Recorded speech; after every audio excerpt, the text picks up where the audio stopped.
High বন্ধুরা, কেমন আছো সবাই? আশা করি ভালোই আছো। আমিও মোটামুটি ভালোই আছি। তো আমাদের ভোট তো মোটামুটি আসতে চলল। তো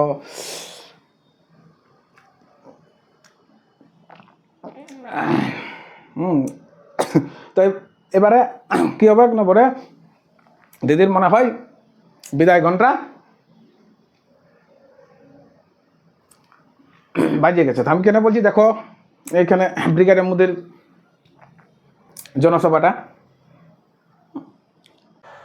মাননীয় নরেন্দ্র মোদীজিকে যতক্ষণ বরণ পর্ব আমাদের এই সারা পশ্চিমবঙ্গের 10 লক্ষ যে সমবেত জনতার তো তো তো কেন কেন মানুষ এই যে টিএমসি বা দিদিকে কেন মানুষ এখন প্রত্যাখ্যান করছে?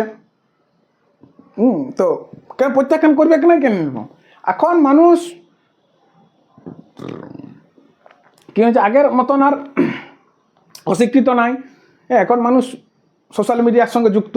সোশ্যাল মিডিয়ার মাধ্যমে জানতে পারছে যে নানা রকম খবরাখবর দেশে এখন কীরকম চলছে, রাজ্যে কীরকম চলছে।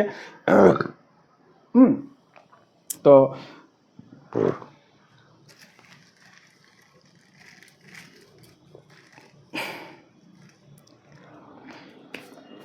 দেখো দিদির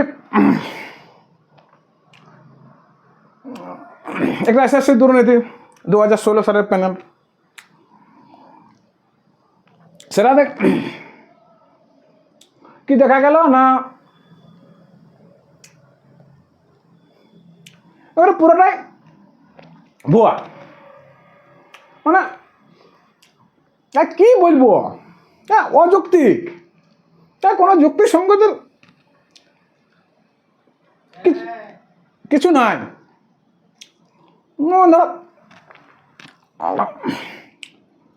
সেটা তো কি হলো না, হাইকোর্ট যখন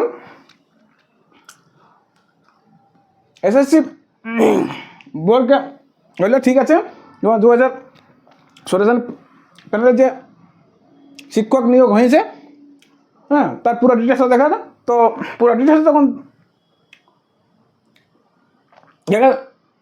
দেখাতে বললে, তো তাতে কী দেখা গেল না,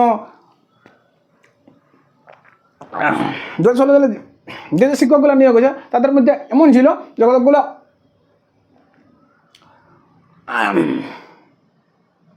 0 নম্বর পাইও পাস করেছে, কোথাও আবার পরীক্ষা না দিয়েও শিক্ষক নিয়োগ হয়েছে, কোথাও আবার শুধুমাত্র সাদা খাতা জমা দিয়েও শিক্ষক নিয়োগ হয়েছে। মানে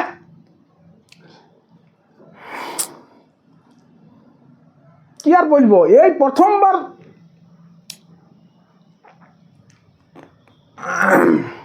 মানে জীবনে শোনা গেল যে হ্যাঁ, যে এইভাবেও দুর্নীতি করে শিক্ষক নিয়োগ। সে আবার শিক্ষক, বাবার এই তো সেই শিক্ষক যে পরীক্ষা না দিয়েও শিক্ষক নিয়োগ হয়। তো তো তোমরা একটু বা পাবলিক তো বুঝতে পারি যে সেই শিক্ষক, যে শিক্ষক পরীক্ষা না দিয়ে সাদা খাতা জমা দিয়ে নিয়োগ হয়েছে, তো সেই শিক্ষক আমাদের ছেলে মেয়েকে কী পড়াবে, ছেলে মেয়েকে কী শিক্ষা দিবে? এটা তো সাধারণ মানুষের মাথায় সামাইছে যে এই সরকার, এই টিএমসি সরকার তাহলে কি রাজ্যের হাল করতে চলেছে। এটা তো বাবু দেশের মানুষ বুঝে নিল যে ও বেকার। দেখো সবার মাথায় তো বুদ্ধি আছে, তাহলে সোশ্যাল মিডিয়া, এখন তো মানে সোশ্যাল মিডিয়ার সঙ্গে যুক্তও আছে, তাহলে মানুষ বুঝতে পারলো। আবার আমাদের এবং সেটা তো হলো আমাদের মাননীয় মুখ্যমন্ত্রী, সেটা আবার কি উৎপটাং করে দিল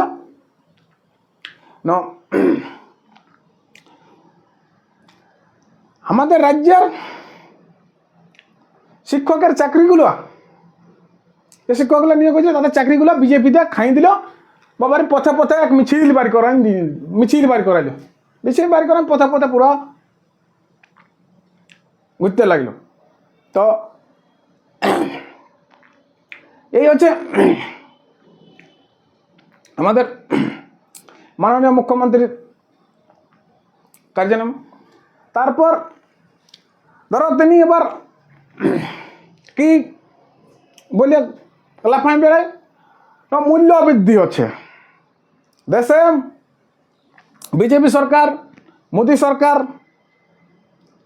মূল্য বৃদ্ধি করেছে, দিনকে দিন জিনিসের দাম বাড়িয়ে চলছে, মূল্য বৃদ্ধি লাফিয়ে লাফিয়ে বাড়ছে। তো রে বাপ, মানুষের মাথায়ও বুদ্ধি আছে। দেখুন, মূল্য বৃদ্ধির প্রথম যে কারণ, সেটা মানুষ সবাই জানে, যে প্রথম যে কারণ হচ্ছে সেটা হচ্ছে ট্রান্সপোর্ট, যানবাহন। পাশাপাশি রাজ্য তোমরা ঝাড়খণ্ড 10 মনে করো 7 টাকায়, সরি 10 টাকা নেই, 7 টাকা। পাশাপাশি রাজ্য ঝাড়খণ্ডের কথা না 102 টাকা। তাহলে এই আমাদের রাজ্যে যে পেট্রোলিয়ামের যে পেট্রোল, এই পেট্রোলের দাম 5 টাকা কেন বেশি? 5 টাকা কেন বেশি? আমাদের এখানে 5 টাকা কেন বেশি? তাহলে মানুষ তো বুঝতে পারল।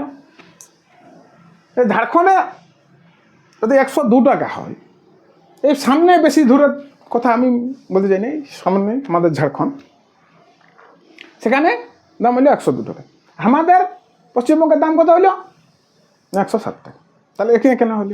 তো মানুষ তো বুঝতে শিখলো, মানুষের মাথায় তো বুদ্ধি আছে। সেন্ট্রাল একটা ট্যাক্স নেই, ওটা সেন্ট্রালের ব্যাপার। আর গভর্নমেন্ট একটা আমাদের রাজ্যের যে